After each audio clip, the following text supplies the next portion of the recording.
It's two conscious guys talking, where conscious male leaders come together and have a discussion that is deep, that is nourishing, that allows us to see the illumination of consciousness that's unfolding progressively for men that are waking up in the world, and where you can get insights on your own awakening as a man, and also for amazing women that want to learn more about men's challenges and struggles that have created some of the dysfunction we've seen within men in its society, often called, quote unquote, the patriarchy and other terms. What created it? What is the genesis of it all? What can we do about it today to empower men to be all that they're meant to be and to support the awakening of consciousness for men and women and all?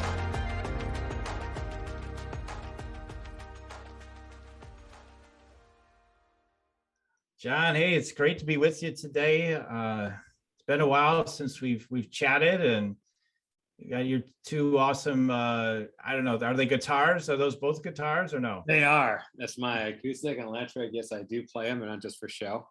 Okay, yeah. So anyway, we get a whole conversation of that. Today we're talking about, just really getting into talking about what it's been like being a conscious male leader in the world, and you're up to some really beautiful things all the time, and trying to raise consciousness and unity and love in the world in all these different ways. And I look forward to chatting a bit about that today too. So yeah, one of the things I'm just exploring with all the guys I've been talking with is, we've come up in society. I don't know how old you are, first of all. I'm 52. How old are you? I'm 41. 41. You're same age as my last interview. That's interesting. Okay, cool. So, but you're close enough in age. I mean, it's different time period, but we come up in an age where there's been so many ideas about what it means to be a man and all that, and so many different ways. Like there's just endless topic, right? There's just so many different ways, and like the last one I did, we talked a lot about bullying and that sort of stuff, and talked about like with women, relationship with women, like taught like their objects, like it's like a pinball machine, how many can you get, or you like on the score, and like it's just insane. Some of the programs we got, need to be tough, don't show your emotions, like there's a whole huge range, and people have all these different experiences growing up. So being that, I know you, like you do have a very soft, sensitive side, I see in you and know about you, but you also have that, that passion and that strength, and that strong male energy as well. So for people like ourselves, it just seems like when I talk, like, and I know there's challenges for all the different guys, but there's certain challenges that maybe we have, knowing that we have these sensitivities. Like we're like, hey, everybody love each other, come on, and then, but showing our love sometimes is perceived as not being a man, right? Like, hey, you tough it up, it doesn't matter, or whatever, like all these different things. So it's a big topic, but I just let every guy just kind of start wherever they want. From what's it been like being a guy? What stereotypes did you get hit up with maybe on your experience, and how did it affect you growing up? And then we'll get into how it might be affecting you today, perhaps as well, and how you move through those things as well, because we've all done a lot of work. So I'd love to hear what your journey has been like. What's it been like being a guy in this life? Yeah, I think your question about age is a great contextual one. Yeah. I was born in 1980. So when I was growing up, let's say late 80s, early 90s, I'm not going to say the word because as a personal practice, I don't, but it begins with an F to describe gay people. Right. And that was a word that was thrown around a lot. And I was on the receiving end of a lot of that, even though I was at a time I was just developing major crushes, like 7th, 8th grade. And I would be called this very thing. It was the fact I wasn't into sports, I think had something to do with it. The fact that I was very sensitive. And so it made getting called that particular term was it wasn't so much about being compared to a gay person. It was just being talked down to in a way that they considered very insulting. Mm-hmm. Yeah, it was my part of my bullying experience, and then really made me fearful and hateful towards a lot of guys my age. I didn't have close male friends. It was the kind of thing where I could not trust my male friends, the ones I had lunch with, that if I got up to go get silverware, that they were not going to spit in my food when I was gone. That was the type of male friendships that I had. Mm-hmm. And because I was unpopular, I didn't have any success with the girls that I liked whatsoever. I remember getting prank calls from them where they would pretend like they liked me and say, oh, so-and-so likes you, just to get the reaction out of me. Mm-hmm. So having that made me think that being sensitive was a real flaw. I had to really toughen up from that. A certain personality I developed that was perhaps influenced by the movies. I was a big Arnold Schwarzenegger, Stallone fan. Tom Cruise, I was a big fan of. Actually, I locked in most with Tom Cruise. So well, that's how I'm going to be in life. And what I would describe now as an inauthentic way of being, yet it's what got me through day to day. I transferred schools actually because the bullying got so much. After ninth grade, I went to a public school where I could blend in more. And thankfully, I did make some really close male friends who are still my close friends to this day. I attribute that to luck as much as anything else. It's just incredible group of guys that I met that I could just be open with all my feelings, and then gave them permission to be open with their feelings. And that was the formative time for my life. And it's been, even to this day, this ongoing like back and forth of when to be in my masculine or feminine. Nice. Well, wow. Okay. So yeah, I hadn't considered that one. I mean, that's not something that I've heard of. I know when I was bullied, like there was like one main bully, and then, like for years, it was just like mostly one situation with one guy, but then he had a ring of influence. So he just send people at me. Okay, you do this, you do that to him, like, because I wouldn't be in his circle of doing what he wanted me to do. Like I was at first, and then I said, no, I'm not playing that game. I'm not going to throw papers up at the teacher or whatever anymore, or whatever it was, right? So I decided I'm not going to do that anymore. And the waves would come at me, and girls and things like that. Like I remember one girl like killed a plant in one of my classes, and probably say that so many times in these interviews because it was weird. It's just being so sensitive. I mean, I guess it isn't weird, but like I was so sensitive that I was just like, wow, you just like killed my heart and soul, like, like by killing that plant. Like it was just really a potent sense of like, wow, I'm under attack, like I'm under attack, and what else could be harmed? What else could they go after? Yeah. When you were going through that, did you have that distinct thought of how screwed up is this, that I, as a sensitive guy, would take so much better care of this girl who is going for the jerk? Is just such an unjust world that we live in.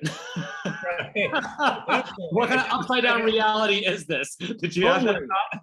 It's so totally true. I mean, I had my friends who had, plenty, some of them have lots of girlfriends and really good looking girlfriends and stuff. And I was always the nice guy, third wheel friend, I'd be like, hey, I'd be talking to these girls. I'm like, yeah, you'd be better off with someone like me, like than my friend. Like, I'd be thinking that. Yeah, totally. I mean, it totally occurred to me at times. It's like, why in the world do you want to subject yourself to the crap you deal with? Because they would complain to me, about the crap they're dealing with my friend, like, at some level, like, oh yeah, he's like this, he's like that, and all this stuff. And it's almost like two mutual friends kind of complaining, gossiping a little bit about me. Absolutely. And just as we get older and hopefully wiser, we can appreciate the nuance of it, and we can take more responsibility, greater responsibility for our own behaviors at the time, how we're showing up. So I can look back at that and say, well, she wasn't attracted to guys who treat her like dirt per se.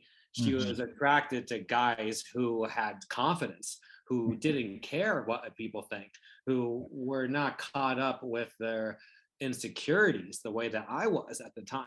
So it was my insecurity, not my niceness, that was my undoing, if I were to get real about it. And then as we got into high school, then I started to see cases of where girls would go for the nice guy who was, say, popular or good looking, but the niceness is what stood out. And like, oh, I would ask at times, why, what do you see in that guy? And they say, well, he's so sweet. And that's where the sweet thing got put on my radar.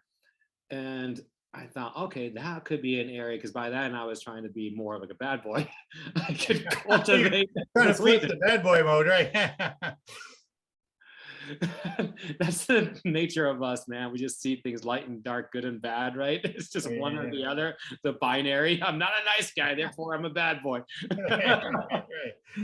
Right, because being a nice guy wasn't getting you anywhere. Is well, not really, and not into the places where you wanted to go, right? With women, etc. In other ways, I'm sure. Like, so that's interesting. So did you toughen up where you started really like pushing back on the bullying, like get kind of really rough and tough, maybe even bully back or bully other people, or because this is something I've been hearing as a pattern, like that I got back at and I acted out then, and then I did this or I did that. What did you do with that energy? I subscribe to the belief of Andy Dufresne in Shawshank Redemption, which is that you always fight back. Right. Thankfully, I didn't have to deal with any that I had to deal with in Shawshank to that extent. So I would always fight back, and it would always get broken up before it was physical. And their type of torment wasn't so much beating me up. It was more the verbal taunting and just gather around a circle and just call me every awful name they could, or throwing stuff at me across the classroom, or the teacher would somehow have like this setup of a joke that I'd be the perfect punchline for, and this kid would like call it out and crack everyone up laughing. So it's more of a psychological terror. I would say I hated coming to school every single day. If I saw the guy like passing, I'd be like, how do I avoid this situation? But then it's also in my mind like, no, don't be a sissy, face this head on. Even though there's, at best, he would walk past me. Like that was the hope scenario, that nothing would happen between us. It's funny with that particular school, it was about 80 kids to a grade in that school. And when I went off to college, I ran into some of those people who were in that 7th, 8th, 9th grade. Because as I mentioned, I transferred out. So I didn't stick around for the rest of high school. And what I heard from them, without exception, I heard from them that something transformed 12th grade with that class, where all the bullying, all the clicking, it all evaporated and went completely opposite direction. And it was such a spirit of unity. People I couldn't imagine saying this back then were telling me this when I saw them a few years later. And that to me speaks to the fundamental desire for connection and oneness that we all have, and people get there in their own time. It's one reason I'm very optimistic about humanity.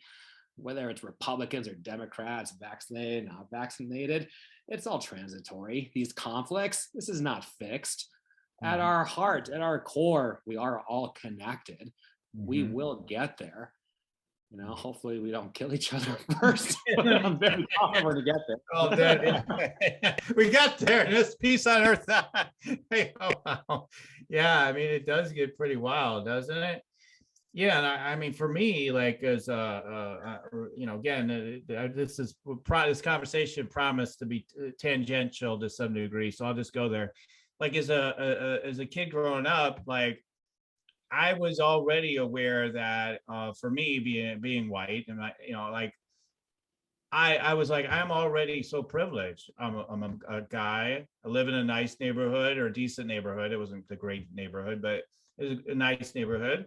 And, I live in the US where everything's bountiful. And so when people talk about, I kind of laugh to myself these days. Like everybody's like, we're waking up to privilege and everything. I said, yeah, that's about 10 years old. I realized how privileged I was. I didn't feel bad about it so much as I was like, boy, I just was aware of it. I'm like, I'm really privileged, and it did kind of bother me to some level, of course, but I was like, yeah, it's not really fair, but thank God I got the privilege, I guess, like, I mean, what else was I going to do with it? I didn't know what to do at 10 years old, but I was aware of those things. And like you said too, like with, with the F word and all that, being called that.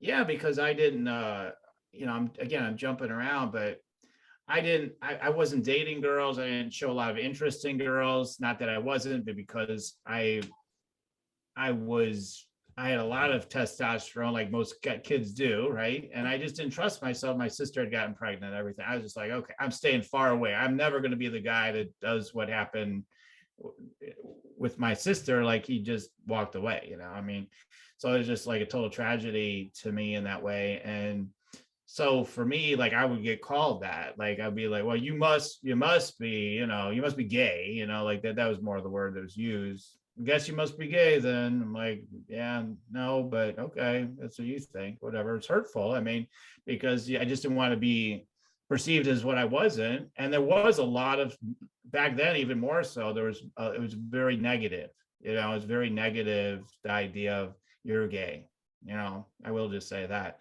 It wasn't like now, like it's embraced, right? It was totally the opposite. So, it's so different now. I went to my high school a year ago, first time since I graduated, just wandered the halls, and it was nearly unrecognizable. Just the layout was exactly the same. Buildings were in the same place, departments were the same place. What was on the walls, what was being promoted, LGBTQ plus.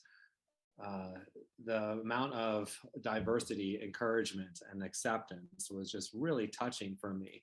I also saw they had meditation Mondays. I'm like, well, that was nowhere to be found back then either. And I have a niece, she's 17 years younger than me, born in 1997. And I remember asking her if people get bullied for being gay at her high school. And her answer touched me so much in the simplicity. She says, why would you pick on somebody for being gay? To her, it was just like saying picking on somebody for having green eyes. Right. Or yellow hair. It just made no sense. Why would you pick on somebody for that? And that gave me a lot of heart. My brother died of AIDS when I was 10. So I'm the youngest of 7 kids. So older half sibling, Rick. And as a gay man back then, I imagine what he went through, a generation earlier than me. So I took on the responsibility of being a straight ally. And it was a very confusing time around that. And yeah, that's what I'll say about that. Yeah, I mean, it is. It's a very there was so much. Yeah, it was just wrong. The religious aspect, I think, was whipped up a lot stronger back then. It's a sin and all that sort of stuff was in the vibration as well. So all those kind of ideas, yeah, it's just, same thing. One of my daughters, even a few years ago, there's 14 and 16 now, says, I got this meditation app. Dad, you want to meditate together? I know you meditate. Like, hey, let's meditate together. And by the way, me and my friends are meditating together sometimes. And, it's like, yeah, I mean, that stuff is unheard of, when we were growing up, when I was growing up for sure too. So things have changed a lot. So, getting back to your hope theory, like, like things are evolving, right? I mean, there are some things that are evolving. So that's nice. And, the other thing I always notice is like boys end up predominantly still, even to this day, tend to gravitate towards getting into the military or, these sorts of things. And we grow up like, especially in my era anyway, like you play guns and then you get guns and then you got to be into cars like crazy and all these things. Like it's just expected. Like that's your real man if you're into all these things, right? If you're not, then you're not a real man. You know, if you're not into drinking and sleeping with a lot of women and like all this stuff. And, you know, some of these things I was into, but for the most part, not so much. It was more like just a deep kid. I was just like, let's talk about some real things, but nobody wanted to talk about that stuff. So I kind of was all by myself. So that's Yeah. kind of what it translated in for me. I mean, I don't know about for you, John, but that's kind of what. Well, one thing that I actually more recently put together is that if the masculine edge, that masculine expression doesn't get out there, then there's a shadow that can take over around that. And I'll give you some examples. If, like you just explained, not being into cars and sports and just these very masculine type things, and then being more into art or music and movies, which is much more my thing. Then what I noticed is I had to make up for that lack of masculine expression in ways that I would consider shadow. So Carl Jung's shadow, the part of myself I hide, deny, or repress. I was not really embodying masculinity through, say, the football games, right? On the field, charging, tackling. So I would do it in ways where I'm the center of attention. Everyone look at me, right? I'm the big fish here on stage. I'm a better guitarist than that guy. I can crush him, right? This way of like competition where these mediums perhaps resonate with us because it's not like a competition type thing, yet we would bring that male sense of competition to that. And there's a dissonance there and a misalignment that I found. And I think it's really important for us in the spiritual communities to recognize this as well, where you have stuff like spiritual arrogance and bypassing comparison.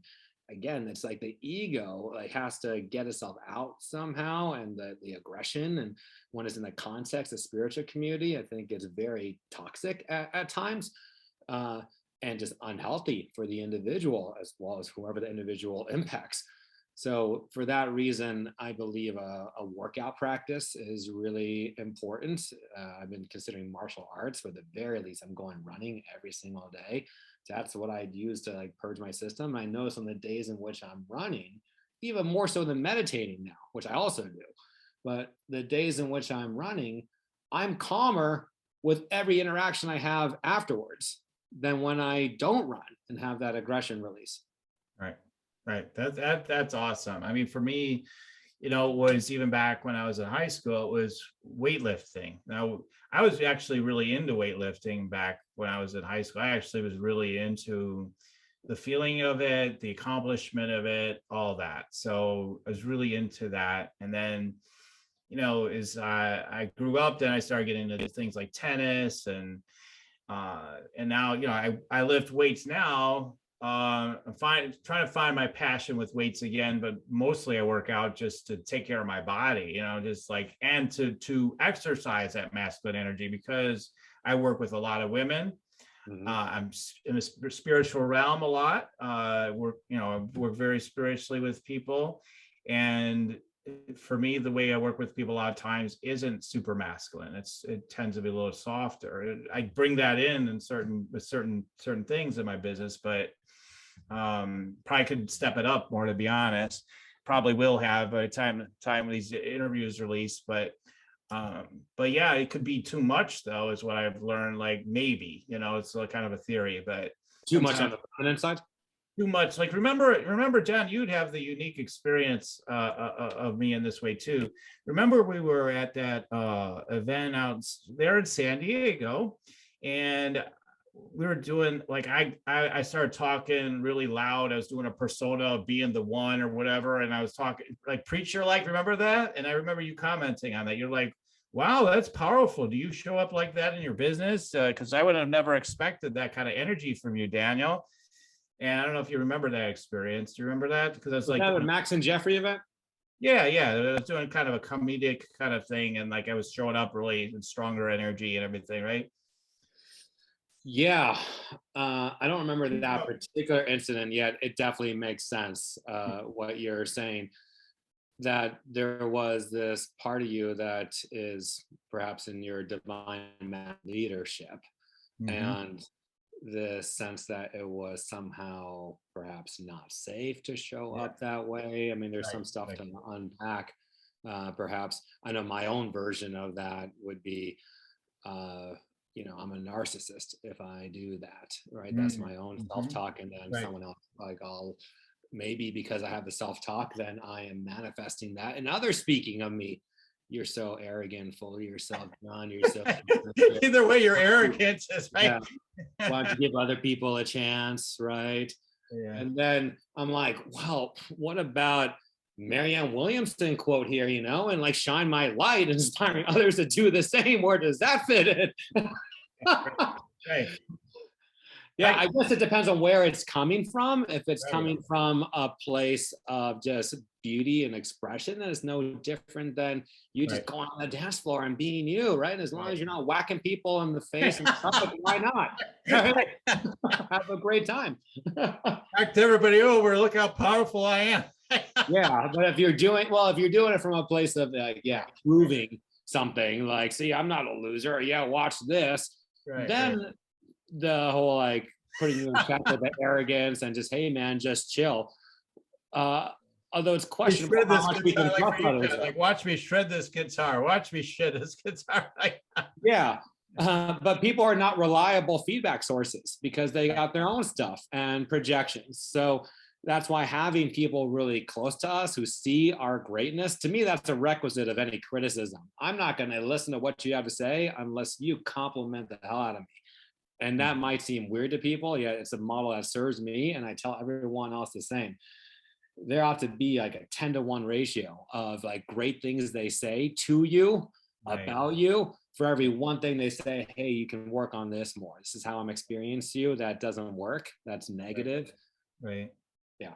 Good point. Yeah. I mean, and on the guy's side, and I'm just, women have a lot of this too, but we have it maybe in a little different way, but it tends to be towards each other, like more on the harsher side, typically. Now, again, these are not all across the board, like, but so it's more, what am I trying to say? Like, you're either really something or you're nothing, like kind of all or nothing kind of thing. I think that's kind of pervasive for men and women often, but yeah, just this whole, like, you need to be, invincible, like it literally, you cannot show any weakness. I think that's one of the biggest things, is just this facade that, that we can create that guys can create of invincibility. For me, I just became invisible. I just drop out. Okay, just the heck with all this crap. I'm just dropping out. That's what I did in high school, for example. And I did that a lot throughout my life until I started getting online and like, okay, I'm a rock star. Here I come, taking virtual stages by storm and whatnot, and do my live events and everything, and being the leader and building a business and all this stuff. And now's my time to shine. Damn it, and but then you find layers of ego within that, even when it's positive. Like, oh, wait a minute, boy, I'm kind of, everybody's seeing me in this sort of way, and a lot of people, or the people that love me anyway, see me in this inflated, weird way, and like, I'm seeing myself in an inflated, weird way, and all that sort of stuff. It's funny. As men, we get called out on that more, and thus our evolution gets propelled by getting called out, from what I've seen. And we're fortunate in that way. Those of us who are willing to accept the feedback and are committed to growing and developing ourselves, we're very fortunate in this particular way. Versus with women, it seems to be that if she goes from a place of suppressing her voice, which is a very common starting place for many women, and then she decides, all right, Katy Perry, I feel you. You're gonna hear me roar, world, right? And she's up on the stage and fully in her expression, right? Which is not the same as being fully in her power, but she's really letting all out the things that she has to say. Yet there's that undercurrent you're speaking about, that reactivity, and you can feel it as an energy thing where, just to give you an example, we're talking earlier about narcissism, right? That there's been a lot of women who have been speaking up about their experiences with narcissist exes, right? Boyfriends and husbands. And on one hand, I believe, oh, that's wonderful. Like, one, that they got out of a relationship that wasn't serving them and they're drawing attention to this issue of narcissism. Yet the pain and reactivity and blaming, like, as a man, I'm just ashamed to be a man, listening to them. And this is not the apex of evolution, y'all. And I'm fine for it being for what it is, yet we cannot confuse this for being the apex of evolution. It has to be contextualized, I think, especially by that woman who's on stage, recognizing that this is not me fully in my power. This is me still healing. This is part of my process. There is a place to get to where I'm just embodying love, and every single person, men and otherwise, can feel that love. That's where we're all going. Right. And I believe this is a blind spot for certain women, and obviously it exists with men as well, because men don't always get put in check with this. Some men, they get abundantly rewarded. Presidents have been elected with this degree of like reactive, proving something, right, I'm in charge here type energy, and then they just keep doing it. Right. Yeah, totally. Yeah, that's all good stuff.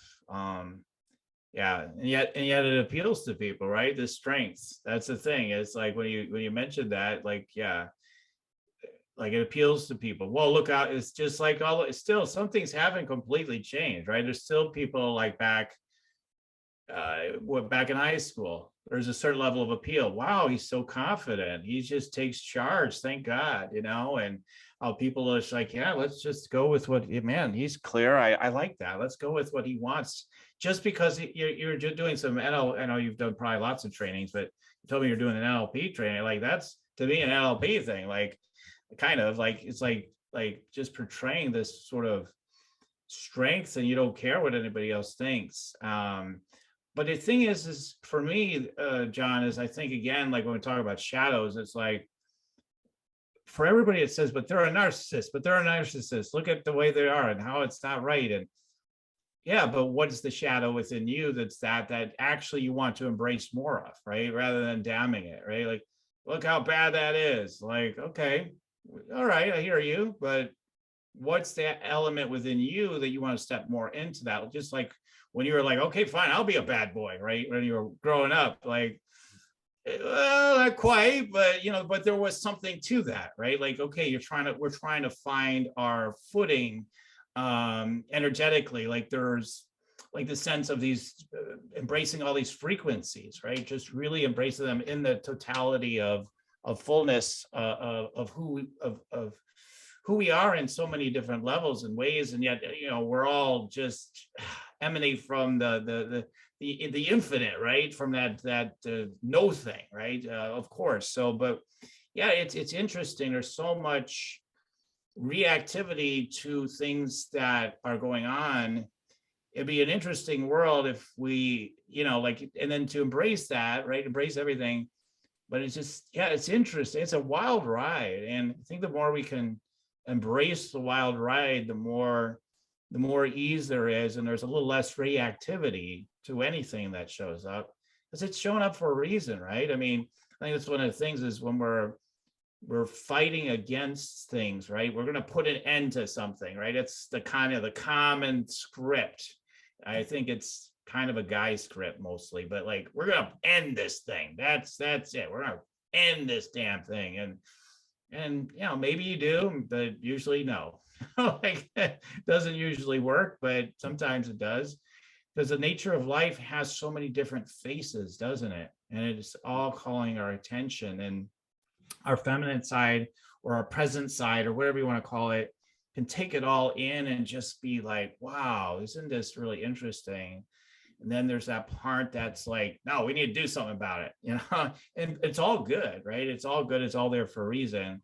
But it's such an interesting dance. And there's so much unconsciousness that's happened with with all ends of it, right? There's so much unconsciousness. Oh yeah. Now that we're bumping into that unconsciousness, wow, it's a lot of anger, a lot of rage, a lot of stuff coming up for people, and we're all moving through it together, man or woman, right? So it's quite amazing time right now.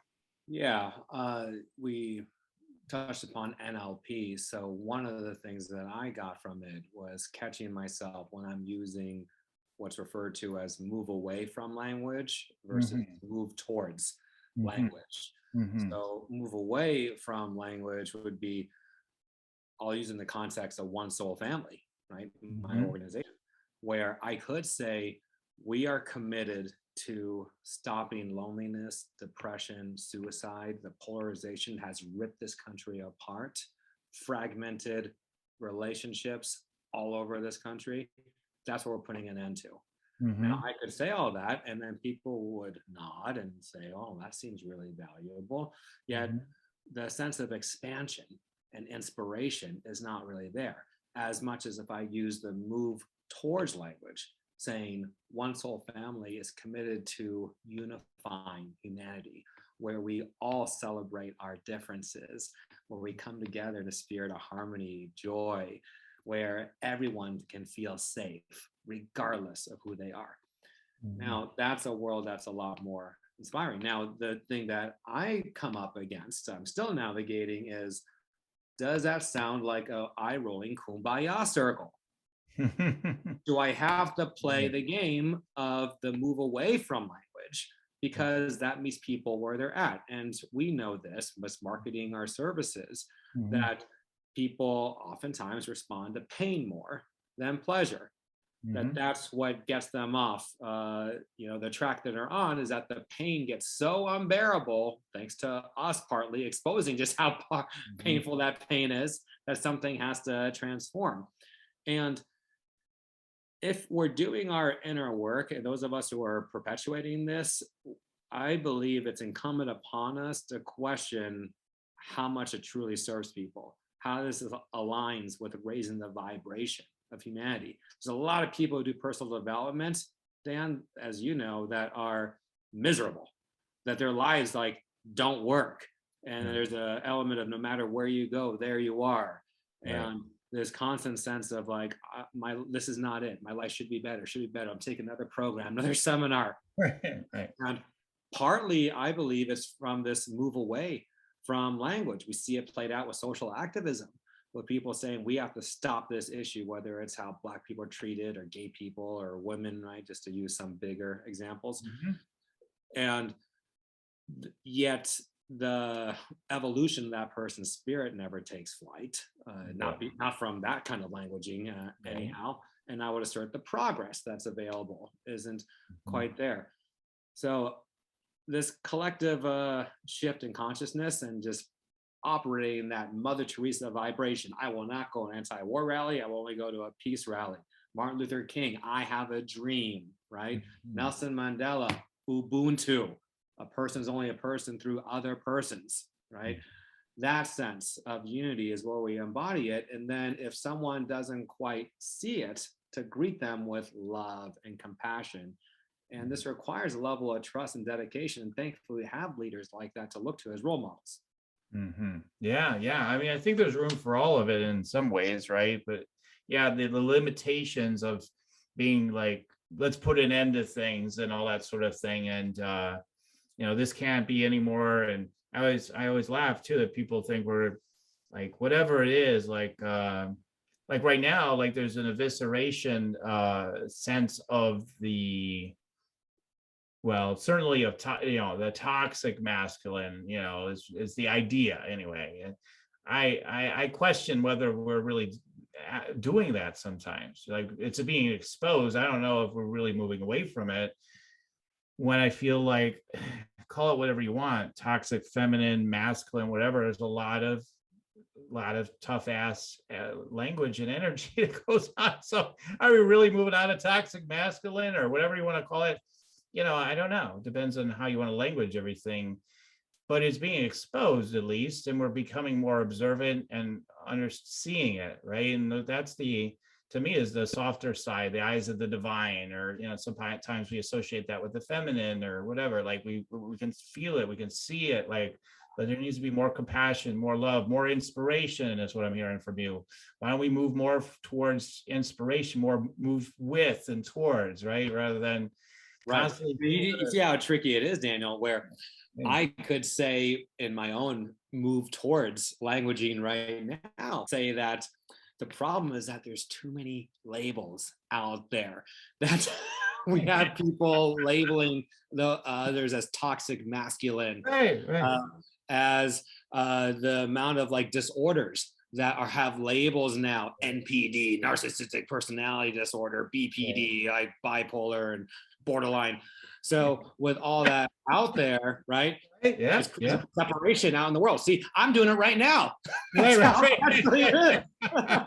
We got you figured out. You're one of those borderlines or passive aggressive people. All right, throw you out. Right. So like I'm being divisive right now, saying that people got to stop doing this. So I at least can catch myself when I'm doing it and like have a laugh and say, all right, don't fall into that trap. We got to raise the vibration of saying, hey, we're all in this together.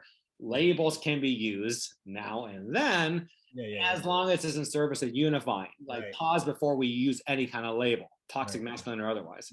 Right. And it gets back to your principle of 10 like uplifters versus in one, critical feedback or whatever you want to call it. But like, okay, you can call me passive aggressive. Well, what are the 10 things you see that are great about me? Like, rather like, okay. And I love that you've created that, maybe you're creating that with what you're doing now too, but I've seen you do that before. Okay. You've got to come up with some nice things to say about this person that loves Trump or whatever it is, whatever the horrible thing that they're about. Right. Okay. You got to see some good in them. And that unifies people. That does raise the vibe. That does allow us to see the silliness that we argue about. Like you brought up when we turned this on today, it's like, I think it's okay to bring up, like you talk about, departed ones, right? We would argue over the stupidest things, like, like things that are just so stupid to think about arguing about now that they've passed on. It's like, but if we could just see the higher order of things quicker. I guess my question for you, Jon, is like, we've already talked about it, but like, for me, like meditation is a big key. There's so many keys, but like that'd be one of them. Like we have to just deepen our presence and utilize our ability to be with all these feelings of what's coming up rather than like, I want to be with this, so I'm going to attack everything that like makes me feel what I don't want to feel. I think that's where a big issue comes in. We've got to be willing to feel what's coming up and work with that. And I feel like that's partly what you're doing to help people with the kind of work you're doing too right now. But like, yeah, guys have been shut off from their feelings, right? And then men and women don't want to feel certain things. Totally, big time. Yeah, I mean, it's what comes out in the online trolling, for instance, that there is no healthy expression of masculinity in which, so for that, I do appreciate sports a lot for serving this role, and it's our modern version of the gladiator arena, so I totally appreciate what it is right now, and then hopefully people don't get concussions and have long-term injuries, but it does satisfy that part. And I would assert that the people who are on this track of fitness and sports are probably not the ones trolling as much as like men who don't do that. And then they get a sense of power and masculine expression. They come up with this. Now, I do want to speak about my dad's passing. I do think this is relevant in this discussion of being a conscious man. There's a paradigm of when a person loses a parent where there's typically grief, there's a sense of I should have done this differently, right? And the sense of loss, right? We talk about loss. I don't see my dad's passing as a loss. I see it as a gift. I see it as expansion.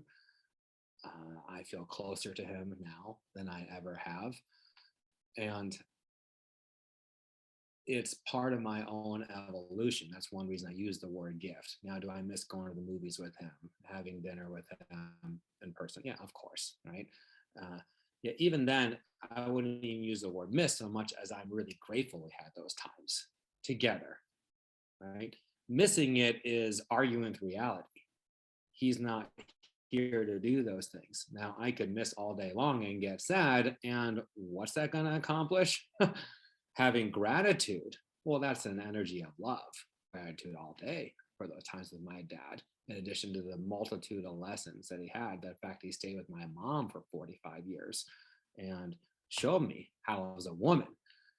I'm so grateful for that. And the complicated nature of our relationship had to do with career and finances. You know, I was a parenting challenge of sorts where I pursued screenwriting. So they paid for me to go to illustrious film school, USC. And there I was in the film school program, and then graduated with a determination to make it in Hollywood. And I lived with them throughout my 20s while I was pursuing that, while I was getting very frustrated, beating myself up. I mean, they were right there for all of it. And I know that it was a challenge for him because he would ask me, maybe I should do something else with my life. Maybe I should get a job. And then it struck me as phenomenally contradictory to pay for me to go to film school, let me stay with them, but then say, maybe you shouldn't be doing this. Very confusing time in our relationship. And it carried over into my 30s once I got into personal development and started leading seminars, like you should do your business that way. And eventually we got past a lot of that. And I have such a different relationship with him now. You know, he still had that part of him that was so just drawn to talking about finances and like, how are you doing with it? So we collaborated on the tiny house villages. So we have 2 tiny house village projects. My family and I own Tiny House Block. We named after ourselves, and Banner Ranch Julian. And those conversations with him were very tense, and it was natural for me to get reactivated from some of those conversations in my 20s. And now we've just moved beyond all that. He left this earth on July 4th, 2021, this past year. And now it just seems so silly to have an entanglement with him around money or finances. And now I've carried that over to all my relationships with other people. You know, he's on the other side now. There's a wisdom on the other side that that's not what we're here for, to worry about money. It's something that you handle, but it's not something to let drive you, right? To hang over you like this perpetual dark cloud, you know, which I certainly have let happen at times.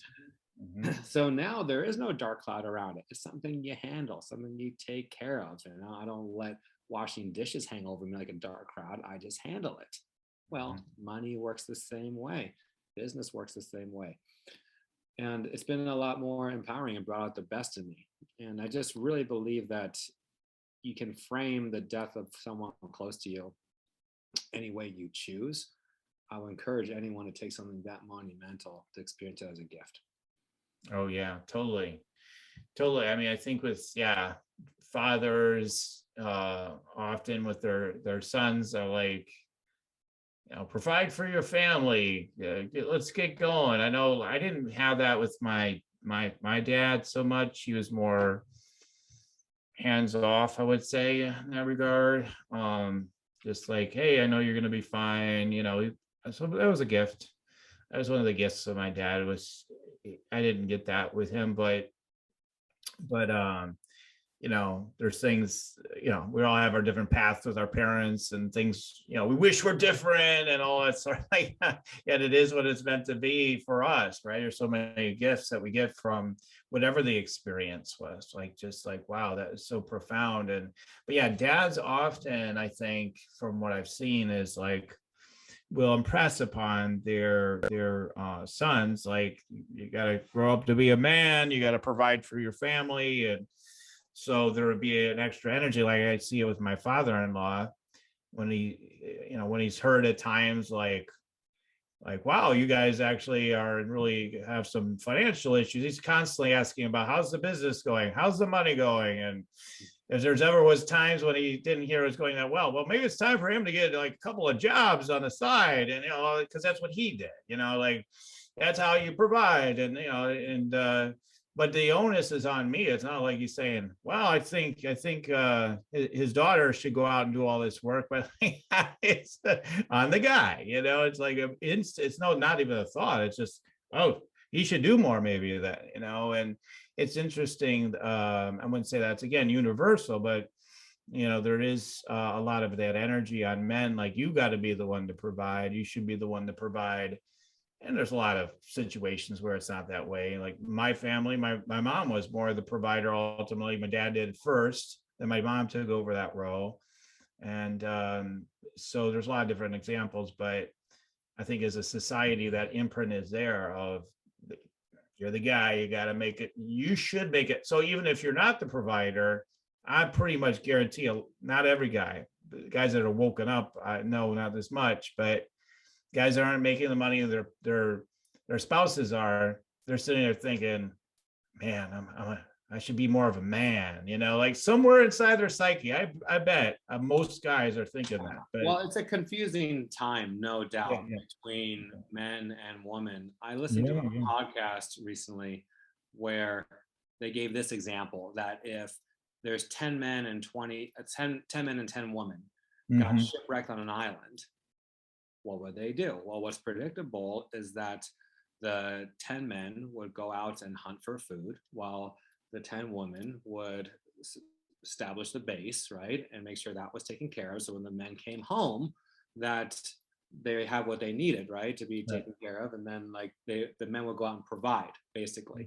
Right. So we had our own version of that, you might say, in the 1950s of women as a homemaker and men going out. And I question sometimes, the degree to which that model has been thrown out as being so antiquated and destructive to the liberation of women. Yeah. Well, maybe there is a reason, like biologically, that exists. I can say that for myself, whenever I've dated a woman who's been really independent, let's say, that there has been at times a sense of emasculation in myself where it's harder for me to show up as that masculine role that really feels empowering. I think she was more interested, frankly, in building herself up than building me up as her man, which is entirely her prerogative. Just that every decision we make has some impact. That was the impact on me at the time. At the same time, a woman, of course, can live whatever life that they want.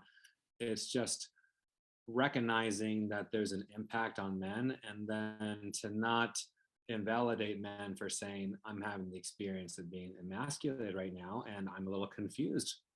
Maybe we should talk this out a bit. I've seen men who are stay-at-home dads slide into depression, mental health issues, because their sense of being a man has been displaced. And then everyone just points to the man and say like, well, he should have spoken up, or he should have taken care of it, should have gone to jail, he was so miserable and all that. I question how supportive his wife was at the time, really being in tune with her partner's fundamental needs. Could he done a better job expressing them? Yeah, probably. I'm pretty sure of it, right? Before I got to what it was. It's all creation right now. And like there's no like set models that we have to fit into. So I think it's about taking the best of what's worked before and then what inspires us uniquely and just being really upfront. Is this a fit or not? Right. Yeah. I mean, I think there is way too much poo-pooing of the past. And I know that might sound misogynistic or something to some people, like, you guys had it great in the old days.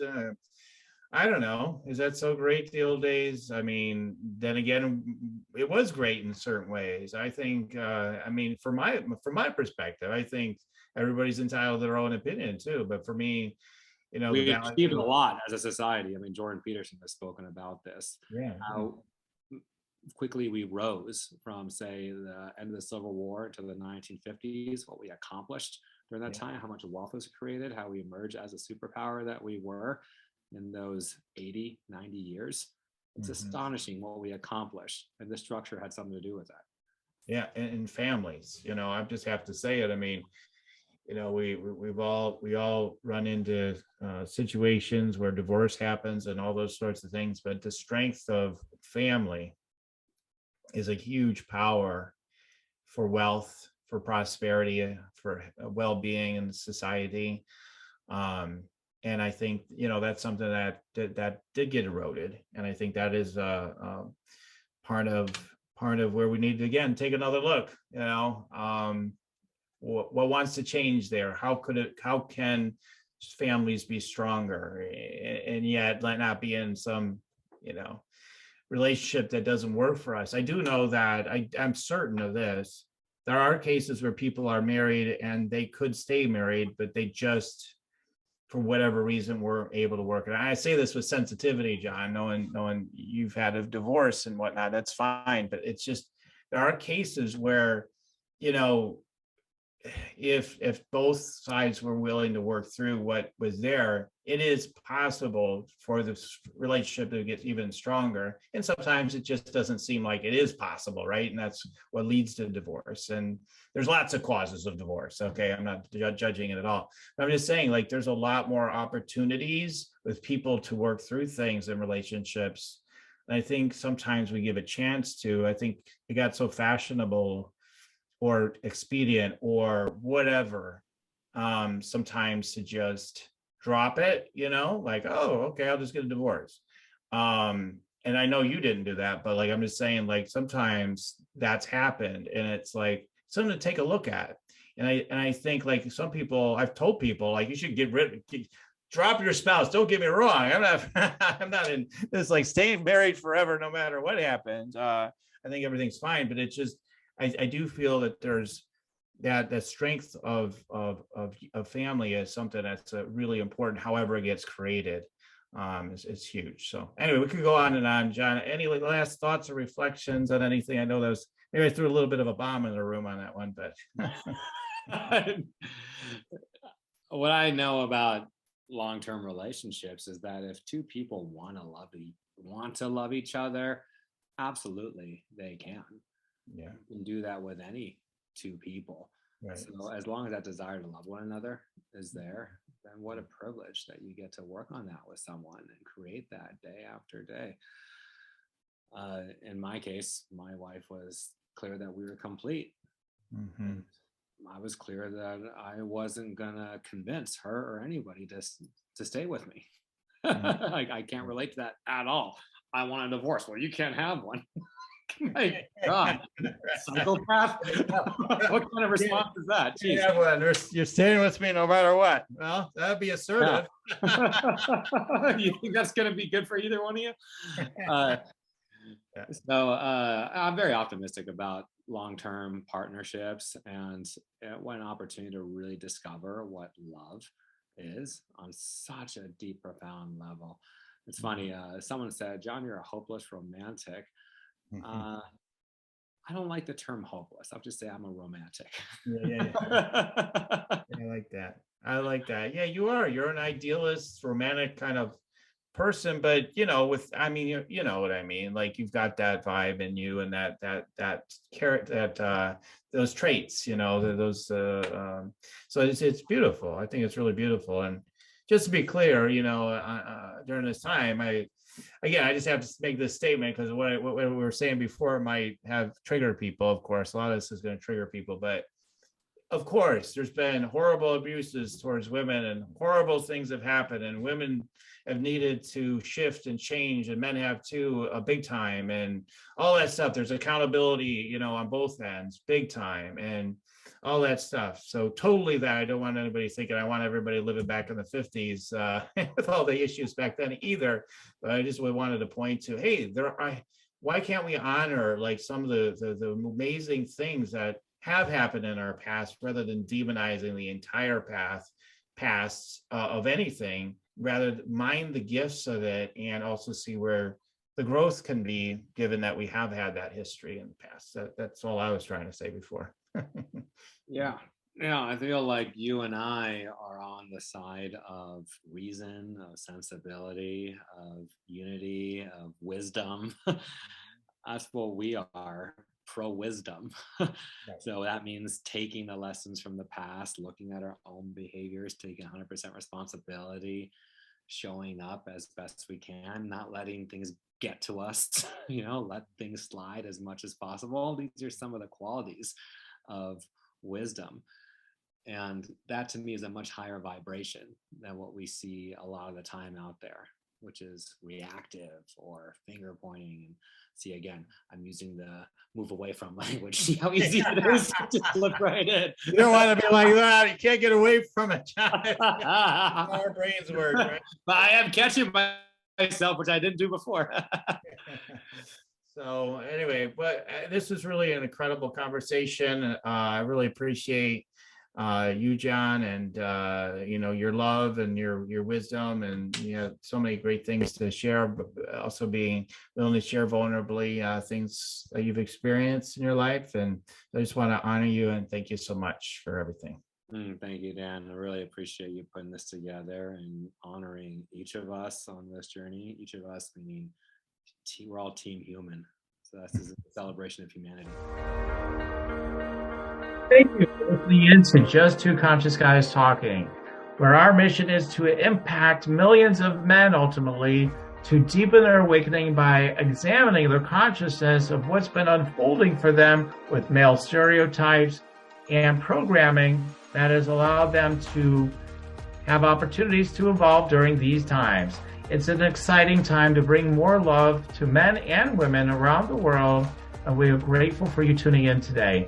Feel free to share this episode and keep tuning in, and also look in the show notes for a link to get notifications of future episodes. Until the next time, everyone, goodbye for now.